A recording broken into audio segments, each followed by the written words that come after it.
নিতে পারবে না। ঠিক না? এইভাবে আপনাকে নিজে একটা বিশেষ কায়দা ওইসব মডেলিং ফডেলিং বাদ দিয়া জাকাত দিব হ্যাঁ ফটো তোলে কতটি মানুষ একসাথে মিলে রাগের উপরে কতটি শাড়ি গয়না এটা মিলে এই যে অমুক সারে জাকাত দেয় ইসলামী সাইরা লট বালের দিকে সমস্যা আছে।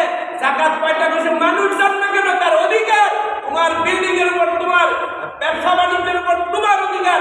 ওই যারা জাকাত দিবে তারা তোমার কিন্তু জাকাত দিবে না, তুমি যাইয়া দিয়া দিবা। সুবহানাল্লাহ, এটাই ইসলাম। এটা তোমার হক, তোমার বিল্ডিং প্রাকৃতিকের উপর যেরকম তার হক তোমার সম্পত্তির উপর, তোমার জাকাতের উপর সমান হক। তাকে দান করতেছ এরকম মনোভাব থাকবে তোমার জাকাত ওই রকম ভাবে আদায় হবেই না। সুবহানাল্লাহ বলেন না? এমনিভাবে ইসলাম জানা বুঝার ধর্ম, ইসলাম আন্দাজুন্দা ধর্ম না। ইসলাম মানুষকে সতেজ করে, ইসলাম মানুষকে আলোর পত্রিকায় কোরআন শরীফে যথেষ্ট। আর নির্জম মতবাদ বাংলা ইউরোপ যে কোনো দেশের কোনো কামাই মানে আমদানি করা মতবাদ দিয়া শান্তি মানুষের মধ্যে আসতে পারে না। ইসলাম মানে শান্তির ধর্ম, কথা ঠিক না বেঠে? তাই আমি দুঃখে পেরে আমার খালায় নাম দিয়েছে শান্তি। আমার বন্ধু হইল দিন ইসলাম, আর ইসলামউদ্দিন আমার মামু হেদায়েতুল ইসলাম আর বন্ধু আছে। আমরা ইসলাম আর কেউ কাছে ইসলামের লাগে যাও লাগে এরকম ফাইজলামি ইসলাম আর আল্লাহর ইসলাম এক। আল্লাহর মনোনীত জীবন বিধান সর্বশান্তির আধার তিনি হলেন আমার আপনার মাওলা রব্বুল আলামিন। ঠিক না বেঠি? আল্লাহ আলা কুল্লি শাইইন কাদির, সর্ব বিষয়ের উপর পূর্ণ ক্ষমতাবান তিনি হলেন আল্লাহ রাব্বুল আলামিন। তিনি পারেন না এমন কাজ আছে বলে বিশ্বাসকারী সরাসর কাফের। কথা ঠিক না বেঠি? তিনি পারেন না এমন কাজ আছে নাকি? ভাইরা আমার, এই বছরের করুণ ইতিহাস, বাংলার মানুষের রক্তের রাজপথ রঞ্জিত করার ইতিহাস একজন মানুষের রয়েছে, তার নাম বঙ্গবন্ধু, আমাদের জাতির পিতা। ঠিক না? বাঙালি জাতির পিতা। তিনি বলতেছেন, আমার জামার পয়সা দিয়ে অস্ত্র কিনেছি বহিঃশত্রুর আক্রমণ থেকে দেশকে রক্ষা করার জন্য। সেই অস্ত্র ব্যবহার হচ্ছে গরিব দুঃখী মানুষের বিরুদ্ধে, আর তাদের বুকের উপর হচ্ছে গুলি। বলছেন উনি কাব্যিক এরকম দেখা করে নাই। তুমি তো মন্ত্রী হইছ, তুমি তো মহাত্মা ব্যবস্থা, কিন্তু বঙ্গবন্ধু যা এরকম যা বলছে তার নিজের বিবেক বুদ্ধি থেকে এমন কিছু আজকে সারা পৃথিবীতে তার এই ভাষণ কি হয় কি হয় না, মুহূর্তে মুহূর্তে ভাষণের থেকে আমরা আবিষ্কার করি বাংলাদেশের একটা স্থপতি শেখ মুজিব, বঙ্গবন্ধু শেখ মুজিবুর রহমান। ঠিক না বাঠি? এমনি ইনি ভাষণ দিতে গিয়া কোনোদিন আমি নিজে ওনার ভাষণের কাছাকাছি থাকতাম প্রায় সময়। 7ই মার্চেও ছিলাম, 10ই জানুয়ারি ছিলাম, মাঝে মাঝে যাইতাম দেখতাম, এই 5-10 কাছেই আমি থাকতাম।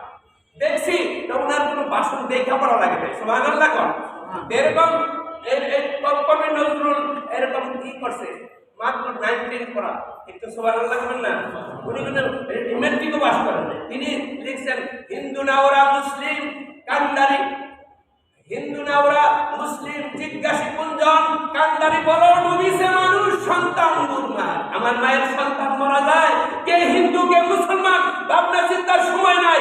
আমরা সবার মানবতার জন্য, আমরা একে অন্যের জন্য আমরা সহমর্মিতা করবো। ঠিক আছে? এগুলো কি আমাদের মধ্যে আছে? নজরুল ইসলাম যে কবিতা লিখলেন, তার কবিতার সঙ্গে তার জীবন মিলে রয়েছে। শেখ মুজিব, বঙ্গবন্ধু আমাদের জাতির পিতার সঙ্গে সারা বাংলাদেশে একটা হৃদয় স্পন্দন জাগে। ঠিক আছে?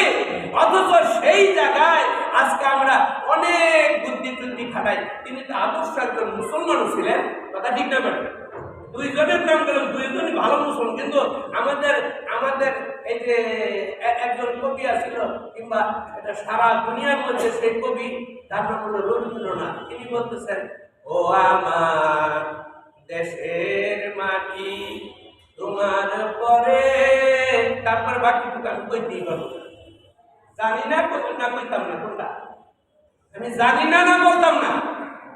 এরপরে জানেন না আপনারা, তোমার পরে ঠেকায় কি ওই যে মাথা। এটা কি কোনো বান্দা, পৃথিবীর কোন মানুষ জমিনকে সেজদা দিতে পারে নাকি আল্লাহ ছাড়া? না পারে কি? তাহলে আমি সেই জায়গায় মনের দুঃখে একজনে কইছে মনের দুঃখে ক্ষীর খাই। দেখো আমি মনের দুঃখে কইছি ও আমার মহান প্রভু তোমার পরে ঠেকাই মাথা। আমি কি খুব ভুল করে ফেলালাম? আমি কি ভুল পেলাম? এরকম আপনার বিবেক বিবেচনা ফেলা তাকেন আল্লাহকে আক্কেল খাটাও। এই দুনিয়ার মানুষ তুমি আক্কেল খাটাও। আষ্টগত থেকে ছিলা কোথায়, যাবা কোথায়, দিন কোথায়, উত্তর না লিয়া কবরে যাইলে মহা সমস্যা। আমি খোদাই তোমার বিরুদ্ধে বাদী, আমি সরকারবাদী কেস দিয়ে দেব।